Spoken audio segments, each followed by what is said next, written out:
Hello అందరికీ welcome to my YouTube channel husband of Maithili. ముందు అన్ని పార్ట్స్ వీడియో చూసిన తర్వాత ఈ పార్ట్ వీడియో చూడండి. వీడియో చూసే ముందు నా ఛానల్ని సబ్స్క్రైబ్ చేసుకోవడం మాత్రం మర్చిపోవద్దు. ఇంకా లేట్ చేయకుండా వీడియోలోకి వెళ్ళిపోదామా. పోట్లాట కాస్త జలకాలాటగా మారి స్విమ్మింగ్ పూల్లో మునిగి తేలుతున్నారు ఇద్దరు. అప్పటికే పట్టు జారి మిలి పీక మీద ఉండాల్సిన ఇక్షు చేయి కాస్త మిలి నడుం మీదకి చేరింది. ఊపిరాడక మిలి గింజుకుంటూ ఉండగా, షిట్, నీ చెత్త బెట్ వల్ల నేను మొత్తం తడిసిపోయాను చా అని ఇక్షు విసుక్కుంటూ కోపంతో గట్టిగా అరిచాడు. అంతా నీ వల్లేరా ఎదవ సచ్చినోడా, నువ్వు చేసి నన్నంటావు అని తిట్టుకుంటూ నడుం మీదకి చేరిన ఇక్షు చేతిని తీసి దూరంగా విసిరేసింది మిలి. తన చేతిని చూసుకొని చిచ్చి అని దులుపుకుంటూ ఉన్నాడు. అబ్బబ్బా, ఎప్పుడు ఏ నడుములు తాకనట్టు ఎంత చిరాకో సార్ గారికి, ఛీ అని తన నడుం దులుపుకుంటూ గబగబా పైకి వచ్చింది మిలి. ఆ వెనకే ఇక్షు కూడా బయటికి వచ్చి, చా, నా పని మానేసి నేను దీంతో ఎందుకు తిరుగుతున్నాను అసలు, ముందు ఈ అవతారం మార్చుకొని అర్జెంటుగా బయటపడాలి అనుకుంటూ మిలిని కోపంగా చూసి పెద్ద పెద్ద అడుగులు వేయసాగాడు ఇంట్లోకి. గబగబా వెళ్ళి మిలి కంటే ముందే బాత్రూంలో దూరిపోయాడు. మిలి వెళ్ళేసరికి ఇక్షు బాత్రూంని కబ్జా చేసేయడంతో కోపంగా నిట్టూర్చి ఆలోచిస్తూ, వీడిని డైవర్ట్ చేయడం అంత పెద్ద కష్టమైన పనేం కాదు, కానీ వీడిని ఎలా పట్టుకోవాలి అని ఆలోచనలో పడింది. ఆలోచిస్తూనే ఆ తడిచిన బట్టలతో గదిలో ఉండలేక అడుగులు బయటికి వేస్తుంటే టేబుల్ మీద పెట్టిన ఇక్షు ఫోన్ కనిపించింది. అది చూడగానే ఫోన్లో ఏదైనా క్లూ దొరుకుతుందేమో అని గబాలున దాన్ని అందుకునేసరికి అప్పుడే స్నానం చేసి వచ్చినట్టు వాటర్ కారుతున్నాయి. అందులోంచి అచ్చం మిలి డ్రెస్ నుంచి కారుతున్నట్టే. షిట్, సరిగ్గా ఇది ఇప్పుడే తడిచిపోవాలా అని అసహనంగా దాన్ని తుడుస్తూ ఆన్ చేయడానికి చూసింది. దాహం బాగా వేసినట్టు వాటర్ బాగా తాగేయడంతో అది ఎంతకీ ఆన్ అవ్వట్లేదు. గాడ్, ఇప్పుడెలా అని దాన్ని పట్టుకొని అటు తిప్పుతూ ఇటు తిప్పుతూ నానా తిప్పలు పడుతూ ఉంది. పావుగంట పాటు అదే ధ్యాసలో ఉండి ఇక్షు రావడం గమనించుకోలేదు. టవల్ చుట్టుకొని షర్ట్లెస్గా బయటికి వచ్చిన ఇక్షు మిలిని తను చేస్తున్న పనిని చూసి అక్కడే ఆగిపోయి నిలబడి ఆశ్చర్యంగా చూడసాగాడు. ఇక రిపేర్ చేస్తే తప్ప ఫోన్ పనికి రాదని కాసేపటికి అర్థమై తల తిప్పేసరికి చేతులు కట్టుకొని నిలబడి తననే చూస్తున్న ఇక్షు కనిపించేసరికి చిన్నపాటి హార్ట్ అటాక్ వచ్చిపోయింది మిలికి. ఓ గాడ్, వీడెప్పుడు వచ్చాడు అని మనసులో అనుకుంటూ కంగారు ఎక్కువ అవుతుంటే, కూల్ మిలి, కూల్గా థింక్ చెయ్యి అని తనకి తాను సర్దు చెప్పుకుంటూ లాంగ్ బ్రీత్ తీసుకొని వదిలింది. మిలీనే చూస్తూ ఐబ్రోస్ రేస్ చేశాడు. తల అడ్డంగా ఊపింది మిలి. ఏం చేస్తున్నావే నా ఫోన్తో అని దగ్గరగా వస్తూ అడుగుతుంటే, ఏంటి తమరి ఎక్స్పోజింగ్, ఇక్కడ అమ్మాయిలు ఉన్నారు, కళ్ళు కనిపించట్లేదా అని అరిచింది టాపిక్ డైవర్ట్ చేస్తూ. అమ్మాయిలా? అమ్మాయిలు ఎవరున్నారు ఇక్కడ అని వింతగా చూస్తూ చుట్టూ చూడసాగాడు ఇక్షు. అంటే నీ కంటికి నేను అమ్మాయిలాగా కనిపించట్లేదా అని ఫోన్ పక్కన పెట్టేసి ఏమీ తెలియనట్టు పక్కకి జరిగింది. లేదే అని సింపుల్గా చెప్పేసి, ఏం చేస్తున్నావు నా ఫోన్తో అని మిలికి చాలా దగ్గరగా వచ్చి అడిగాడు. అంత దగ్గరగా ఇక్షుని అలా చూసి తడబడింది మిలి. దూరంగా జరిగి ఆన్ ది స్పాట్ మనసులో ఉపాయం ఆలోచించుకొని, ఏం లేదు, నా ఫోన్ కూడా వాటర్లో పడిపోయింది. అయితే నేను నా జాబ్కి వారం రోజులు లీవ్ పెట్టాను కదా, అది ఉందో పోయిందో కనుక్కుందామని ఫోన్ చేద్దామనుకుంటే నా ఫోన్ పని చేయట్లేదు. అందుకే ఇక్కడ ఒక ఫోన్ ఉంది కదా అని చేసుకుందామని అనుకున్నా, కానీ తీరా చూస్తే ఇది కూడా పని చేయట్లేదు అని కవర్ చేసేసింది.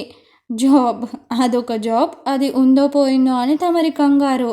అయినా వితౌట్ మై పర్మిషన్ నా ఫోన్ టచ్ చేయకు, నాకు నచ్చదు అన్నాడు ఫోన్ని తేరిపారా చూసుకుంటూ.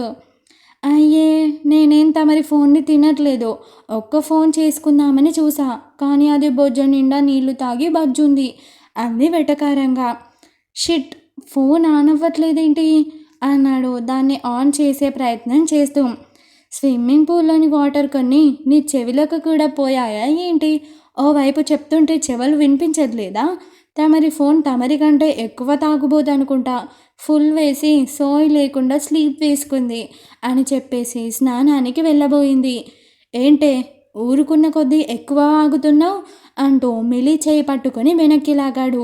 ఇక్షు పట్టుకి ఒక్క ఉదుటిన వెనక్కి వచ్చేసింది. నీకే బలం ఉందని ఓ రెచ్చిపోకు. నేను తలుచుకుంటే నిన్ను ఒక్క చేత్తో ఎత్తి అవతల పాడేయగలను అంది బిల్డపిస్తూ. ఏది ఎత్తు అన్నాడు తనకంత సీన్ లేదని తెలుసు గనక. అంటే నిన్ను నేను ఎత్తాలా? మాట వరుసకు 1,00,000 అంటాం.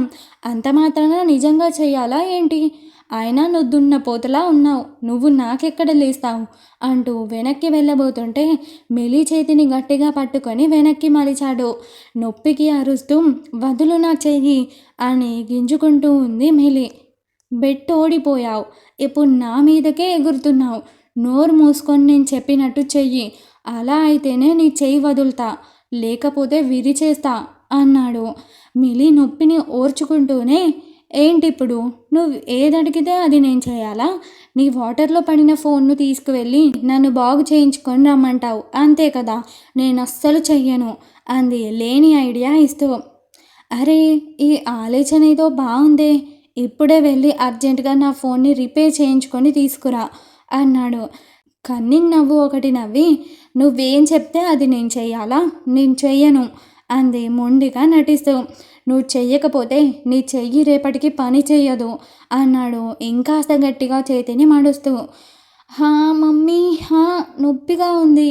సరే చేస్తాను నా చెయ్యి వదులు ముందు అంది అరుస్తూ. అది అలారా దారికి అని చెయ్యి వదిలి నేను పని మీద బయటికి వెళ్ళాలి. గంటలో మళ్ళీ తిరిగి వస్తాను. ఆలోపు నువ్వు ఫోన్ రెడీ చేసి పెట్టు సరేనా అంటూ పట్టుకోవద్దు అన్న ఇక్షుని తన చేత్తో తన ఫోన్ తీసి మిలి చేతిలో పెట్టాడు. దొరికిందే సందు అని గబగబా ఫ్రెష్ అయ్యి ఫోన్ రిపేర్ కోసం వెళ్ళాలి అనుకుంది మిలి. ఇక్షు వెళ్ళి షర్ట్ వేసుకుంటూ అమ్మ మైలిల్లి, ఫోన్ చేయాలనుకుంటే ఇంట్లో వేరే ఫోన్స్ ఉన్నాయి, వాటితో చేసుకో. నా ఫోన్ నాకు తప్ప ఇంకెవరికి పని చేయదు అన్నాడు. ఓరిని నువ్వు బకరా అనుకున్నాన్రా. కాదు, నీకు కూడా తెలివి బాగానే ఉంది. అందుకే కదా ఇన్ని చేస్తూ కూడా ఒక్క సాక్ష్యం లేకుండా తప్పించుకు తిరుగుతున్నావు. అందుకే ఇచ్చావు నీ ఫోన్ నాకు, లేకపోతే నువ్వెందుకు ఇస్తావు అనుకుంటూ ఇప్పుడు ఏం చెయ్యాలి అని అదే ఆలోచిస్తూ బాత్రూంలో దూరింది మిలి. నువ్వేం చేస్తావో నాకు తెలీదు. ఇందులో ఉన్న ప్రతి చిన్న ఇన్ఫర్మేషన్ నాకు కావాలి. ఫొటోస్, వీడియోస్, ఏ చిన్న ఇన్ఫో కూడా వదలొద్దు అంది ఇక్షు ఫోన్ని ఆఫీసర్ అరుణ్ చేతిలో పెట్టి. మరి వాడి ఫింగర్ ప్రింట్స్ మేడం అని అడగగానే తీసుకువచ్చాను అంటూ తనతో పాటు ఓ కవర్లో తీసుకువచ్చిన ఇక్షు దువ్వెన తీసి ఆ ఆఫీసర్కి అందించింది. దీని మీద వాడి ఫింగర్ ప్రింట్స్ ఉన్నాయి, కానీ ఎక్కువ టైం లేదు. తెలుసు కదా, వాడికి అనుమానం రాకుండా పని జరగాలంటే వీలైనంత తొందరగా మనకి కావాల్సిన ఇన్ఫర్మేషన్ గ్యాదర్ చేయాలి. ఏ ఒక్క ప్రైవేట్ నెంబర్ కూడా వదలకండి, అన్నీ జాగ్రత్తగా చెక్ చేయండి అంది స్ట్రిక్ట్ వార్నింగ్ ఇస్తూ. షూర్ మేడం, వీలైనంత తొందరగా ఇన్ఫర్మేషన్ మీ ముందు ఉంచుతాను అన్నాడు. Good, you can leave now అంది మిలి. అతను వెళ్ళిపోగానే చేతిలో ఓ కవర్ పట్టుకొని ఎదురుగా వస్తున్న ఆటోని ఆపి అందులో ఎక్కింది. 30 గంట ప్రయాణం తర్వాత ఒక పెంకుటిల్లు ముందు ఆగింది ఆటో. ఆటో దిగి డబ్బులు ఇచ్చి ముందుకు నడవసాగింది మిలి.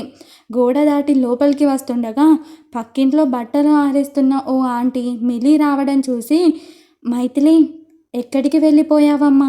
2-3 రోజులుగా కార్తీకే వస్తున్నాడు అని నవ్వుతో పలకరించింది.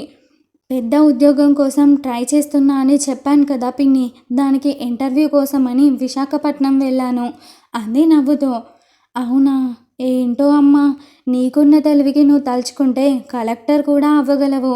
అయినా ఇంకా ఈ చిన్న చిన్న ఉద్యోగాల కోసం ఎందుకు వెతుక్కుంటున్నావో నాకైతే అర్థం కావట్లేదు అని అడుగుతుంటే, నాలెడ్జ్ ఉండి కూడా జాబ్ లేని వాళ్ళు చాలామంది ఉన్నారు పిన్ని అని నవ్వేసి లోపలికి వెళ్ళిపోయింది మిలి. ఈ పిల్ల జీవితంలో మంచి భవిష్యత్ రాసినట్టు లేడా దేవుడు అని నిట్టూరుస్తూ లోపలికి వెళ్ళిపోయింది ఆ ఆంటీ. ఫోరెన్సిక్ టెక్నిక్స్ యూజ్ చేసి ఇక్షు వాడిన కోమ్ మీదున్న ఫింగర్ ప్రింట్స్ని కలెక్ట్ చేసి దాన్ని ఫోన్ ఫింగర్ ప్రింట్ సెన్సార్ దగ్గర కనెక్ట్ చేసి ఫోన్ ఆన్ చేసేసి కావాల్సిన ఇన్ఫర్మేషన్ కోసం ప్రయత్నిస్తున్నాడు అరుణ్. లక్కీగా ఫోన్ ఆన్ అవ్వడంతో తనకి కావాల్సిన ఇన్ఫర్మేషన్ తీసుకొని కాసేపటి తర్వాత మిలీకి ఫోన్ కనెక్ట్ చేశాడు అరుణ్. అటువైపు నుంచి మిలీ లిఫ్ట్ చేయగానే, హలో మేడం. చెప్పు అరుణ్. మేడం, ఈ ఫోన్లో 2 సిమ్ కార్డ్స్ ఉన్నాయి. ఒక సిమ్లో అంతా అనుమానించే విధంగా ఏ నెంబర్స్ లేవు. కొన్ని కామన్ నెంబర్స్ అండ్ చాలా ఎక్కువగా అమ్మాయిల నెంబర్స్ ఉన్నాయి. అండ్ ఇంకొక సిమ్లో అన్ని అన్నోన్ నెంబర్సే ఉన్నాయి. అది ఎందుకో అనుమానంగా అనిపించి ఆ నెంబర్స్ లిస్ట్ అంతా కలెక్ట్ చేశాను మేడం. మిగతావి ఫొటోస్, వీడియోస్ అన్నీ చెక్ చేశాను. అదంతా నార్మల్గానే ఉన్నాయి. ఇక ప్రైవేట్ ఫోల్డర్ అంటూ సపరేట్గా ఏమీ లేదు అని తను కనుక్కున్నదంతా చెప్పాడు ఆఫీసర్ అరుణ్. ఓకే, ఇక ఫోన్తో పని అయిపోయినట్టే కదా. నువ్వు ఆ నెంబర్స్ అన్నీ ఎవరివో కనుక్కో, అడ్రస్తో సహా అన్నీ తెలుసుకో అనగానే, సరే మేడం, దానికి కాస్త టైం పడుతుంది. మీరు ఇప్పుడే వచ్చి ఈ ఫోన్ కలెక్ట్ చేసుకోండి. మిగతా ఇన్ఫర్మేషన్ అంతా నేను మీకు తర్వాత పంపిస్తాను అన్నాడు అరుణ్. ఓకే, నువ్వు ఇక నాకు కాల్ చేయకు. అక్కడ సిచ్యువేషన్ ఎప్పుడు ఎలా ఉంటుందో తెలీదు. సో వీలు చూసుకొని నేనే నీకు కాల్ చేస్తాను, ఓకేనా అంటూ కాల్ కట్ చేసి ఫోన్ కోసం బయలుదేరింది మిలి. కాసేపటికి ఫోన్ కలెక్ట్ చేసుకొని ఇంటికి తీసుకువచ్చి ఇక్షుకి అందించింది. మిలి ఇచ్చిన ఫోన్ తీసుకొని, గుడ్ పాప అంటూ ఫోన్ని తేరిపారా చూస్తూ, ఈ ఫోన్ని ఎవరో ఆన్ చేశారు రైట్ అన్నాడు ఖచ్చితంగా. ఇక్షు మాటలకి ఆశ్చర్యపోయి ఒక్కసారిగా కళ్ళు పెద్దవి చేసింది మిలి. ఇంకా ఉంది గాయ్స్. ఈ స్టోరీ కనుక మీకు నచ్చినట్లయితే నా ఛానల్ని సబ్స్క్రైబ్ చేసుకొని బెల్ ఐకాన్ని ఆన్లో పెట్టుకోండి. అలాగే ఈ వీడియో నచ్చితే లైక్ చేసి, షేర్ చేసి, కామెంట్ చేయడం మాత్రం మర్చిపోవద్దు. అండ్ నెక్స్ట్ ఎపిసోడ్స్ కూడా వెంటనే చూడాలనుకుంటే మెంబర్షిప్ తీసుకోగలరు. కేవలం 59 రూపీస్ మాత్రమే. నెక్స్ట్ వీడియోతో మేము ముందుకు వచ్చేస్తా. అంతవరకు బాయ్ బాయ్.